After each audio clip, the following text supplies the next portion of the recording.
গলার অবস্থার তো আস্তে, আস্তে আরো অবনতি হয়ে যাচ্ছে। দেখো কালকে যেটুকুও বা ভালোভাবে কথা বলতে পারছিলাম, আজকে কিন্তু সেটুকুও বেরোচ্ছে না। জানি না ঠিক কদিন এরকম চলবে। বাট কোনো ব্যাপার না, বান্ধবীর বিয়েতে তো যেতে হবে, সেই স্কুল লাইফের ফ্রেন্ড। থাই মেডিসিন নিয়ে একদম রেডি-সেডি হয়ে বেরিয়ে পড়লাম। এসে তো দেখি বিয়ে করে ভীষণই ব্যস্ত। যাই হোক অনেক কষ্টে আমরাও একটু চান্স পেলাম ওর পাশে বসার। সত্যি অনেকদিন পর দেখা হলো। আর এতদিন পরে যে এভাবে এক্কেবারে বধূ বেশে দেখা হবে সেটা ভাবতে পারিনি। তাই খাওয়ার টেবিলে বসেই অনেক স্মৃতি রোমন্থন করা হলো। এদিকে তো খাবার সার্ভ করা শুরু হয়ে গেছে। দেখো প্রথমে দিয়ে দিল একটা লেবু, তারপর ভাত, ডাল, বেগুনি, চচ্চড়ি, মুড়িঘন্ট, মাছ, আর তারপর নিয়ে এলো মাংস।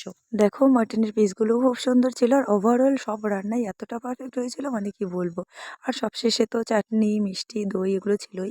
দেন খাওয়া দাওয়া সেরে এসে একটু বসলাম, আর এইদিকে এসেই এক বান্ধবীর সঙ্গে দেখা হলো। অনেকদিনই ওর বিয়ে হয়ে গেছে, দেখো ওর মেয়ে কত বড় হয়ে গেছে। এইদিকে বিয়ের কনেকে বাই বলতে এসে এক কিউটি ভাইয়ের সঙ্গে দেখা হলো। তো চলো, ভিডিওটা ভালো লাগলে লাইক কমেন্ট করে দিও, আর চ্যানেলটা সাবস্ক্রাইব